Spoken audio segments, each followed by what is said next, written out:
Hello students, in this video I will teach you chapter number 5 of Poetry from Beehive, and the name of the chapter is A Legend of the Northland. I will read out the stanzas line by line and explain it to you. Further, in case you have doubts, you can ask me. I'll start with reading the stanzas and explaining the chapter. Away, away in the Northland, where the hours of the day are few and the nights are so long in winter that they cannot sleep them through. So this stanza means that in the region which is around the North Pole in Northland, the duration of the day is less because of the position, and the sun rays reach for a very less time. When this area is experiencing winter season, the duration of night is very long and the daytime hours are very less. In line 4, they refers to the people who live in this region. The poet says that the duration of the night time is so long that the people cannot sleep through. If they go to bed, take a few hours of sleep, and then they wake up, it is still night time. Where they harness the swift reindeer to the sledges when it snows, and the children look like bears' cubs in their funny furry clothes.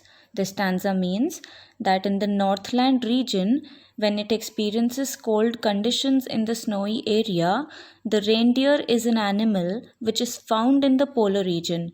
People tie the reindeers to the sledges. Sledges are the cart like vehicle, and then the reindeers pull the sledges. He adds that the children look like young ones, like the bear's babies, because they wear funny looking clothes made of fur, which is like the furry skin of a bear. They tell them a curious story. I don't believe it's true, and yet you may learn a lesson if I tell the tale to you. So, in the stanza, in the first line, they refers to the parents or elders, and them refers to the children or the younger generation. The elders of the Northland region tell a strange and interesting story to the younger generation. The poet says that he doesn't think that the story is true, but if he tells the story to the reader, maybe the reader could learn a lesson from it. The story gives an important message. Moving on to the fourth stanza. Once, when the good Saint Peter lived in the world below and walked about it preaching just as he did, you know. The story is about Saint Peter. When Saint Peter used to live in the world and went around giving religious lectures to the people, just like all the saints do, there an incident had taken place. He came to the door of a cottage in traveling round the earth, where a little woman was making cakes and baking them on the hearth. When Saint Peter was moving around the world, giving religious lectures to the people, he reached the door of a cottage where a small woman was making cakes. She was baking the cakes in the fireplace. After being faint with fasting, for the day was almost done, he asked her from her store of cakes to give him a single one. So, as Saint Peter had not eaten anything the entire day because he was fasting, he was very hungry and was feeling weak. So, he went to this woman who was baking cakes and he asked for one cake out of the many cakes that she had baked. So she made a very little cake, but as it baking lay, she looked at it and thought it seemed too large to give away. So the woman was selfish. She did not give cake from her store. Instead, she started making a very small cake for Saint Peter. She did not want to share her things, but when she put the cake for baking, she looked at it and thought that this cake was too big to be given to someone for free. Therefore, she needed another and still a smaller one, but it looked when she turned it over as large as the first had done. So the little woman thought that the cake was too big to be given away. So she started making another smaller cake. When she looked at the cake, she again felt that it was as big as the previous one. Again, she was not ready to give the smaller cake to Saint Peter. Then she took a tiny scrap of dough and rolled it flat and baked it thin as a wafer, but she couldn't part with that.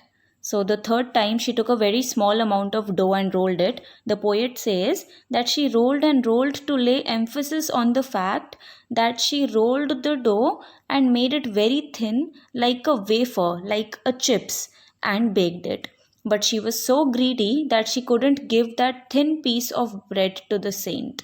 For she said, my cakes that seem too small when I eat of them myself are yet too large to give away, so she put them on the shelf. The woman reasoned, she gave a reason that when she ate the cakes, she felt that they were very small, but if she had to give them to someone, she felt that they were too big to be given away. She put all the cakes on the shelf of her kitchen and she did not give any cake to Saint Peter. Then good Saint Peter grew angry, for he was hungry and faint, and surely such a woman was enough to provoke a saint. So, this stanza means that Saint Peter became very angry because he was already very hungry and feeling very weak, and the selfish woman was not ready to give him even a small cake. This behavior of the greedy woman, of the woman who was very selfish, had angered the saint. And he said, "You are far too selfish to dwell in a human form, to have both food and shelter and fire to keep you warm." So, in this stanza, Saint Peter had cursed the woman and said that she was very selfish. She did not deserve to live like a human being. He added that God had given her food, shelter, fire to keep her warm, but she had become selfish for all the resources that she had. She did not want to share them with anybody. Now you shall build as the birds do, and shall get your scanty food by boring and boring and boring all day in the hard dry wood. So in this stanza, Saint Peter had cursed the woman that she would become a bird and she did not deserve the human form, the human body. She shall become a bird, and just like the birds build their houses by boring into the wood and collecting very little food by working hard the entire day, similarly, she would also work hard in the dry wood all day and get little food and make small place for herself to live in.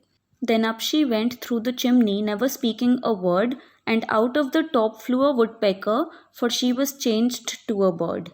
So, as soon as Saint Peter cursed the woman, she did not get a chance to speak for herself, because that very moment she flew up to the roof, through the chimney, and flew out in the form of a bird. Saint Peter's curse had converted the woman into a bird. She had a scarlet cap on her head, and that was left the same, but all the rest of her clothes were burned black as a coal in the flame.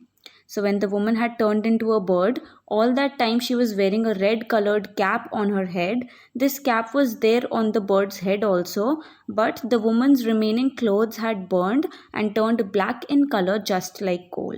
And every country schoolboy has seen her in the wood where she lives in the trees till this very day, boring and boring for food. So, this last stanza means that people who live in the countryside, even the small children who go to school, they have seen this kind of bird in the woods. They see that she stays there all day and keeps on digging the wood with her beak to collect her food. Whenever any child sees this kind of bird, then his elders tell him this story.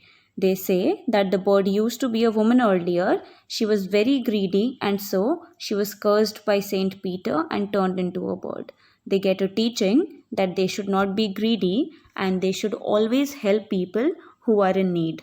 So here the chapter comes to an end. I hope everything is understood. In case there is any stanza that you fail to understand, please ask your doubts, I'll clear them. That's it for the chapter and the video. Thank you so much for the patience, all of you.